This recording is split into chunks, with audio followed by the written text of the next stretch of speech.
안녕하세요. 30대 여성입니다. 이렇게 표현해도 될지 모르겠는데 정초부터 어머님이랑 한판 붙었어요. 며느리랑 사위랑 다르게 뭐라고 며느리는 하인치급 사위는 상전 대우를 하시는지. 남편과는 직장 상사의 소개로 만났습니다. 첫 만남부터 둘 다 비슷한 업계에서 일을 하고 있기도 했고 취향도 잘 맞아서 그런지 대화가 잘 통하더라고요. 그래도 한 달 정도는 서로 탐색전이라고 해야 할지 알아가는 시간을 가졌어요. 그때 알게 된 게 저는 서울에서 나고 자란 반면 남편은 당시 직장에 입사하게 되면서 처음 서울 생활을 시작했다고 하더라고요. 남편과 저는 결혼 전 1년 반 정도를 사귀었는데 결혼 이야기가 나오고 나서는 남편이나 저나 결혼 전 조금이라도 돈 좀 더 모아보자는 생각에 남편 자취방에서 데이트를 하는 일이 많아졌어요. 그때는 그게 궁상맞다기보다는 서로 뜻이 맞아 다행이다 싶었지요. 자취방에 갈 때마다 느낀 거였지만 남편이 정리정돈을 못하더라고요. 결국 보다 못한 제가 두어 차례 다 뒤집어 엎어서 대청소를 해주기도 했어요. 제발 유주만이라도 하라고 했는데 근데 그걸 못하대요.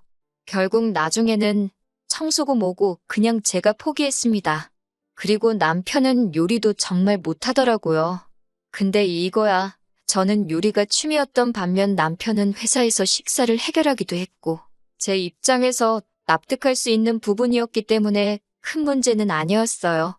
그래도 이런 과정을 겪어서 좋았던 건 결혼 이후에는 제가 청소랑 요리를 담당하고 남편이 설거지랑 빨래 그리고 그 외 힘든 일을 하는 걸로 자연스레 업무 분담까지 하게 되었다는 거지요.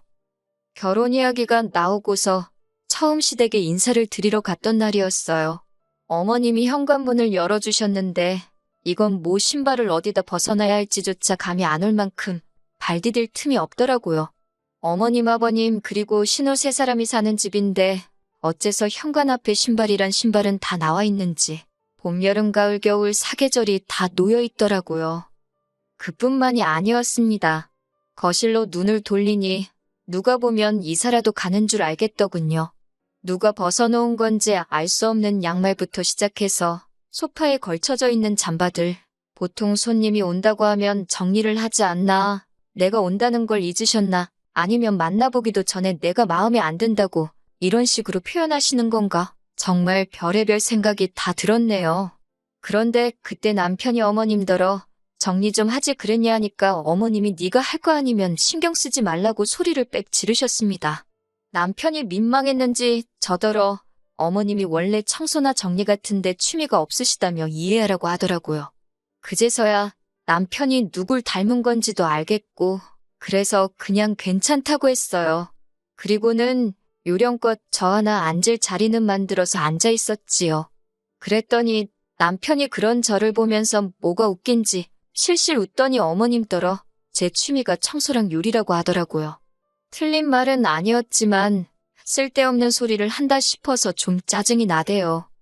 집으로 돌아오는 길에 뭐하러 그런 소리를 했냐 하니까 하는 말이 청소랑 요리 잘하는 여자라고 하면 시어머니들한테 인기 좋은 거 아니냐며 자기 딴에는 제 자랑이라고 한 거랍니다. 요새 청소랑 요리로 인정받고 싶어하는 여자가 몇이나 되겠냐. 내가 당신보다 연봉이 높다던가 그런 얘기도 할 수 있지 않았냐. 솔직히 그런 말이 목구멍 끝까지 올라왔었어요.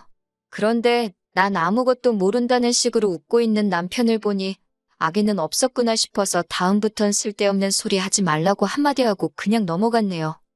이후로 저희는 부부의 연을 맺었습니다. 신혼집은 일단 단기임대 계약이 가능한 오피스텔에서 시작했고요. 직장이라던가 여러 가지 마음에 걸리는 것들이 있어서 진짜 신혼집은 천천히 알아보기로 했었거든요. 다행히 오피스텔에 웬만한 건 다 갖춰져 있어서 침대라던가 최소한으로 필요한 가구만 반반 부담해서 장만했지요. 그런데 오피스텔에 산 지 한 달쯤 됐을까요? 하루는 어머님께서 전화에다 대고 너네는 왜 집들이 할 생각을 안 하냐 그러시대요. 단기임대 오피스텔인데 무슨 집들이를 하라는 건가 싶어서 솔직히 황당했습니다. 제가 나중에 진짜 집 장만하면 그때 제대로 하려고 한다며 적당히 웃어 넘기려고 했는데 어머님이 그런 게 어딨냐고 역정을 내시더라고요. 결혼을 했으면 반지하에 살아도 부모한테 이렇게 해놓고 삽니다. 이렇게 살게 해주셔서 감사합니다 하고 보여주는 게 맞는 거라면서요. 듣는 내내 억지다 싶었지만 알겠다 했습니다. 그리고 며칠 뒤 13평의 작은 오피스텔에 어머님 아버님 그리고 신우의 저희 부부까지 5사람이 들어차니 정신이 하나도 없더라고요. 어머님께서는 집안을 둘러보시더니 집안이 휑하다고 인간미가 없다며 뭐라고 하셨지요. 깨끗하고 깔끔한 집이 누군가의 눈에는 휑해 보일 수도 있구나. 그냥 그렇게 생각하고 말았습니다. 곧이어 제가 집들이기도 하고 해서 월남쌈하고 몇 가지 음식을 해놨었는데 맛을 보시더니 먹을만하다시대요. 신우도 질세라 나쁘지 않네 그러고 있고 그러면서도 집에 갈 때 되니까 남은 음식 없냐고 하시면서 다 싸달랍니다.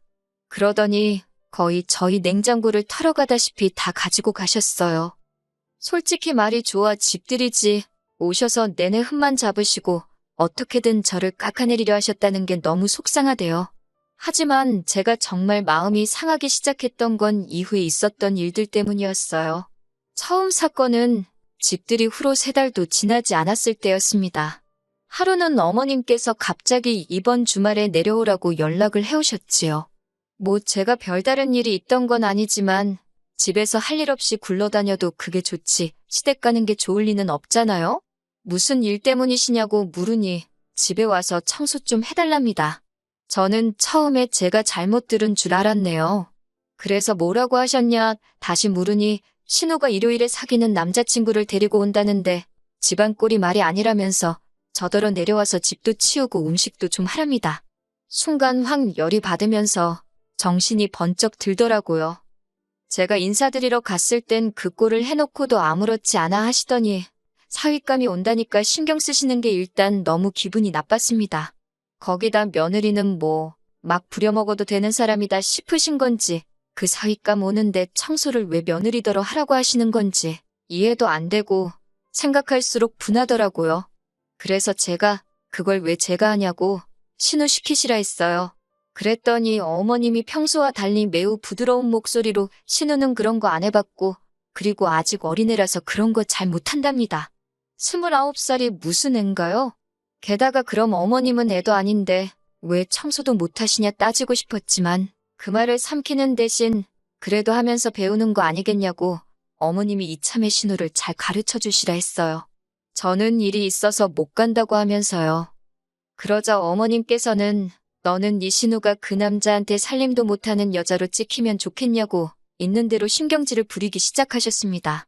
듣다 못한 제가 그러면 가사도우미라도 부르시라 했더니 그 사람들이 와서 꽁으로 일하냐면서 저더러 돈 아까운 줄 모른다고 뭐라고 하시는 거예요. 아니 가사도우미한테 주는 돈은 아깝고 며느리는 공짜다 뭐 이런 건가 싶으니까 저도 정말 화가 나더라고요. 그래서 저는 모르겠다. 아무튼 절대 못 간다 했습니다. 그리고 정말 안 갔어요. 어머님은 제가 진짜 안 올 줄 몰랐다며 남편을 통해서 아주 괘씸하네 야같네 별의별 소리를 다 하셨더라고요. 남편도 저한테 하는 말이 시댁도 우리 집이다 생각하고 어머님하고 신우체면 생각해서 해줄 수 있는 거 아니냐고 서운하다 하더라고요. 그리고 그날 남편하고 대판 싸웠습니다. 제가 알지도 못하면서 네가 내 기분을 아느냐고 남편에게 아주 다다다다 퍼부서댔어요. 중간에서 남편 역할 똑바로 못할 것 같으면 차라리 닥치고 있으라고 아주 악을 썼더니 지도 놀랐는지 더 말은 안 하더라고요. 그리고 이후로 어머님하고 신우는 저만 보면 치사하다, 야같다며 말을 안 걸어왔습니다. 자기들 딴에는 제가 소외감이라도 느끼고 속상해할 줄 알았는지 일부러 심술을 부리는 것 같았는데 전 전혀 신경 쓰지 않았네요.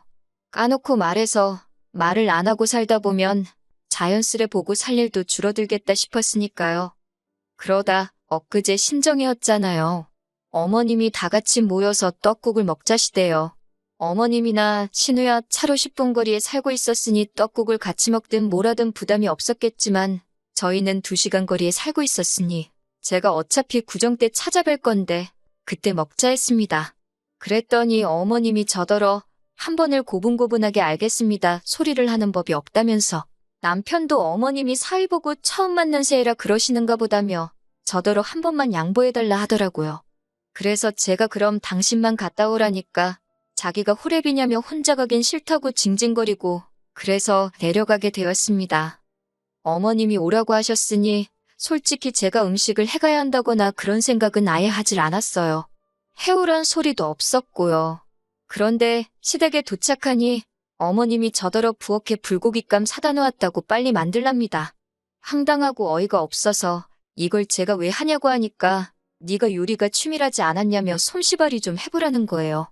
속도 없는 남편은 옆에서 제가 불고기 진짜 맛있게 한다는 소리나 하고 있고 진짜 하기 싫었지만 정초부터 큰 소리 내기 싫어서 알겠다 했습니다.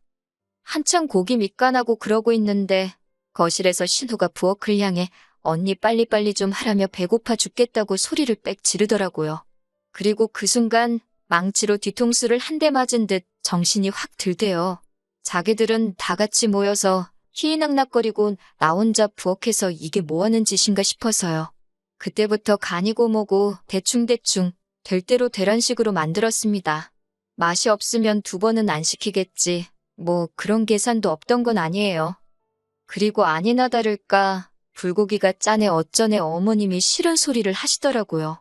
남편도 원래 먹던 맛이 아니라며 무슨 짓을 한 거냔 식으로 절 바라보길래 시침이 떼고 있었습니다. 속으로 좀 고소하더라고요. 어찌저찌 식사를 끝내고 또 다 같이 우르르 거실로 나가길래 저도 따라 나갈 때였어요.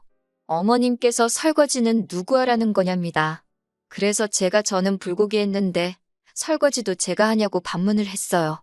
그랬더니 어머님 하시는 소리가 그러면 며느리가 하지 누가 하니 그러시는 거예요. 그렇게 어머님과 제 사이에서 설전이 오갔고 그 소리가 거실까지 들렸던 모양입니다.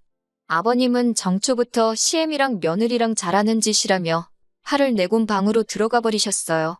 그러자 신우가 설거지는 자기가 하겠다며 부엌으로 들어오대요. 그런데 어머님께서는 시집간 딸이 친정에서 무슨 일을 하냐며 들어오지 말라고 역정을 내셨습니다. 상황이 심상치 않다 싶었는지 눈치냐고 하나도 없는 제 남편이 실실 쪼개며 이제 이 몸이 나설 차례인가 말 같지도 않은 농담을 하며 부엌으로 왔는데 어머님은 이번에도 남자가 무슨 부엌 출입을 하느냐며 못 들어오게 하는 거예요. 급기야 보다 못한 신우 남편이 자기가 하겠다 하니까 이번엔 또 사위는 처가와서 이런 거 하는 거 아니라고. 있는 대로 열받은 제가 고무장갑을 집어던지고는 죽어도 안 한다고 했습니다. 그러자 어머님이 어이없다는 듯 저를 바라보면서 너는 네가 누군지 잊었냐입니다. 너는 며느리잖아. 며느리는 원래 시댁에 오면 일을 하는 거라며. 옛날에는 며느리는 겸상도 안 했다나요? 그나마 세상이 좋아져서 밥도 같이 먹는다고. 어이가 없어서 어머님도 시집간 딸이 있으면서 어쩜 그런 무식한 소리를 아무렇지도 않게 하시냐고 안 창피하시냐고 쏘아붙였네요. 그리고 곧이어 어머님 떨어 어머님이 오라고 해서 왔으니까 엄밀히 따지면 저는 손님이고 어머님은 집주인 아니냐. 그러면 집주인이 일을 해야지 그걸 왜 제가 하냐고 다다다다 받아쳤습니다. 그리고는 어머님더러 제가 이 집 며느리 못해서 한 맺힌 귀신이 붙은 것도 아니고 이까짓 거 안 하고 만다고 쏘아붙였지요. 옆에서 가만히 듣고만 있던 남편이 하들짝 놀란 얼굴로 그게 무슨 소리냐며 저를 쳐다보길래 너랑 안 산다는 소리다 이 모질이 엑스엑스야라고 욕을 해주곤 먼저 짐 챙겨서 차 끌고 서울로 올라와 버렸습니다. 그리고 오늘로 3일째 남편과는 떨어져 있어요. 오피스텔 비번 바꿔놓고 저는 친정에서 출퇴근 중이지요. 혼인신고는 안 해서 그냥 이렇게 갈라서면 그만이에요. 그런데 이 이야기를 들은 처음 저희 소개팅을 주선해줬던 선배가 하는 말이 더 가관이더라고요. 저 하나만 참았으면 화기애애하게 끝날 거 아니었냐면서 저 때문에 기분 잡친 시댁 식구들한테 안 미안하냐고요. 어이가 없어서 그 선배한테도 더는 연락하지 말라고 했습니다. 저는 제 선택에 일말의 후회도 없습니다. 행복하자고 한 결혼인데 미쳤다고 제가 속상해도 참고 뭐 한다고 희생하며 살아요? 저는 제 행복이 가장 중요한 사람입니다. 앞으로도 제 행복을 1순위로 생각하면서 살 거예요.